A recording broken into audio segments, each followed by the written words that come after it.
అమ్మవారు ఎన్నిసార్లు భూమి మీద అవతరించినప్పటికీ ఆమె పని ఏంటి అనంటే పరమశివుణ్ణి ప్రజలకు దగ్గర చేయడము, పరమశివుని యొక్క కటాక్షాన్ని ప్రజలకు అందివ్వడము, తను పరమశివుణ్ణి ప్రసన్నం చేసుకోవడము, ఆ తరువాత ప్రసన్నుడైన ఆ పరమేశ్వరుణ్ణి ప్రజలకు దగ్గర చేయడము.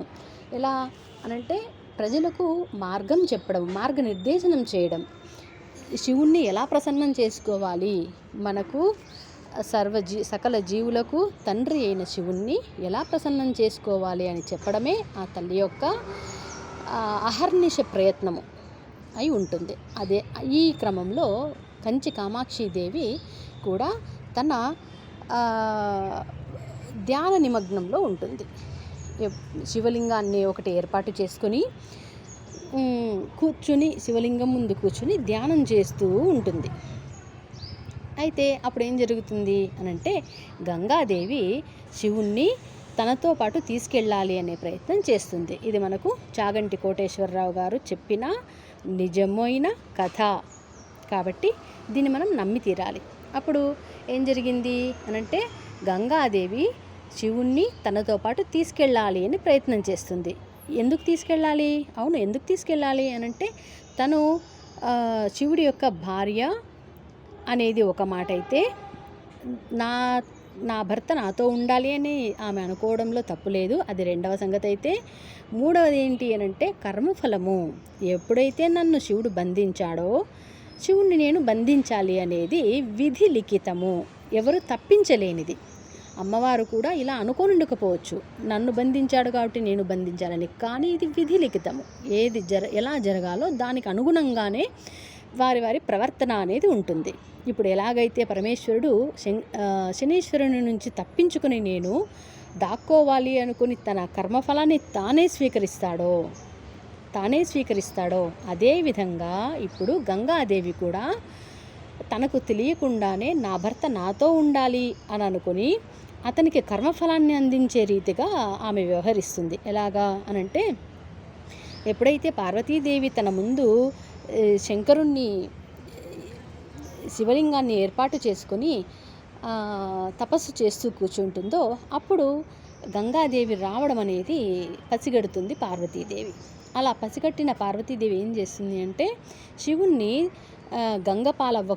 గంగాదేవి తీసుకెళ్లకుండా గట్టిగా కౌగిలించుకుంటుంది ఆ యొక్క లింగాన్ని.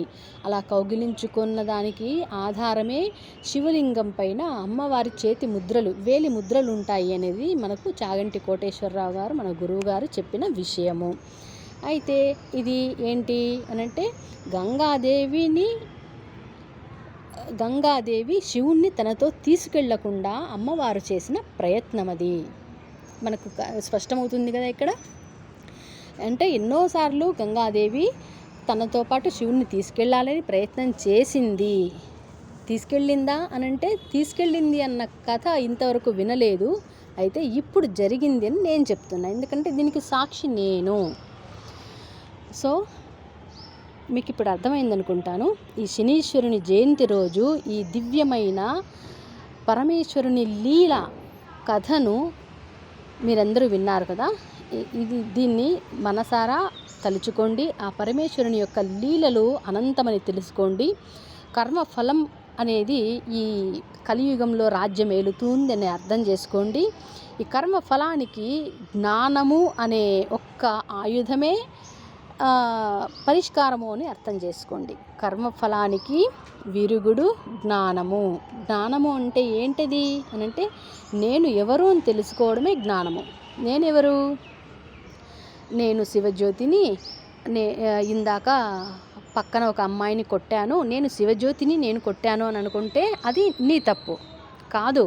ఆ అమ్మాయికి కర్మఫలాన్ని అందించడానికి నిన్ను ఇక్కడ శనీశ్వరుడు ప్రయోగించాడు. నువ్వు శివజ్యోతి కాదు, నీలో ఉన్నది పరమాత్మ అనేది మనం అర్థం చేసుకోవాలి. ప్రతి ఒక్కరూ కూడా నేను ఫలానా, నేను ఈ తప్పు చేశాను అని కృంగిపోవడం తప్పు. అది కాదు. నేను నిమిత్త మాత్రుడను, నా చేతుల్లో ఏమీ లేదు. ఈశ్వర, నువ్వే నన్ను నడిపిస్తున్నావు. నేనన్నది శూన్యము, నువ్వే నాలో ఉండి అన్ని పనులు చేస్తున్నావు. కర్త కర్మ క్రియ మొత్తము నీవే కారకుడవు, నీవే సూత్రధారివి. కాబట్టి నేనన్నది శూన్యము అని అనుకోవడమే జ్ఞానము. తెలిసింది కదా. జ్ఞానం అంటే ఏంటి అంటే నేనన్నది శూన్యము, అంతా జగన్నాటకమే. నేను తప్పు చేశాను అనుకోవడమే పెద్ద తప్పు. జగన్నాటకంలో నేను ఒక పాత్రధారిని మాత్రమే. జగన్నాటకాన్ని ఆడించేవాడు ఆ పరమశివుడు, ఆ కైలాసపతి. ఆయనే తను చేసిన కర్మకి లోక కళ్యాణం కోసం నీటిని భూమికి తీసుకురావడం కోసం గంగాదేవిని యొక్క ఉద్ధృతిని తట్టుకోవడానికి ఆయన సహకరించాడు. ఆయనే మధ్యలో లేకపోతే ఆ గంగాదేవి ఉద్ధృతికి ప్రపంచమంతా కూడా ఏమయ్యేది?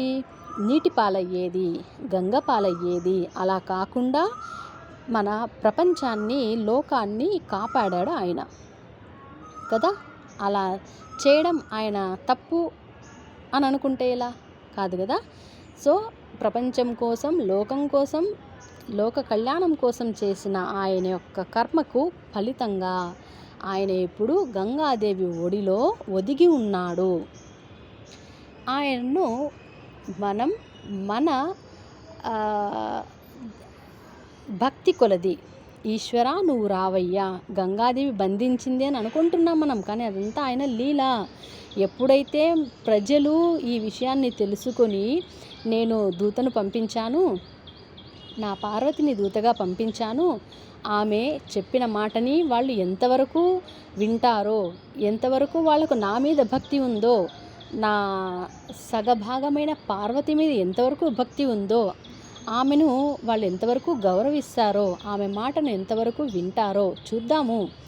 ఎప్పుడు తన మాటను విని తను చెప్పినది ఆచరించి నన్ను ప్రసన్నం చేసుకునే ప్రయత్నం చేస్తారో అప్పుడే నేను ప్రసన్నుడనై ప్రసన్న రూపముతో భూమికి ఏతించుతాను అనే నిర్ణయంతో ఆయన అక్కడ నిశ్చలంగా కూర్చుని ఉన్నాడు. కాబట్టి ఈ నా మాటను విని, నా బుజ్జి పిల్లలు కదా మీరందరూ కదా, నేను ఈ బాధ్యతను మోసుకొని వచ్చాను మీ అందరి కోసం.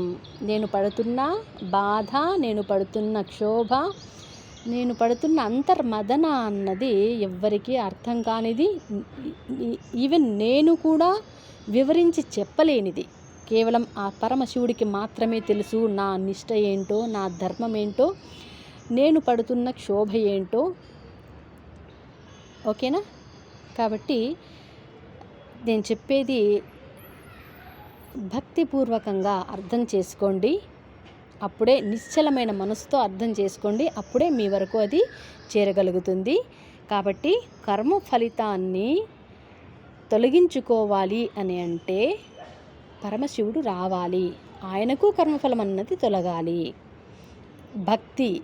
ఇప్పుడు దేవుణ్ణి సృష్టించింది ఎవరు అనంటే మనుషుల్ని సృష్టించింది ఎవరు అంటే దేవుడు కదా.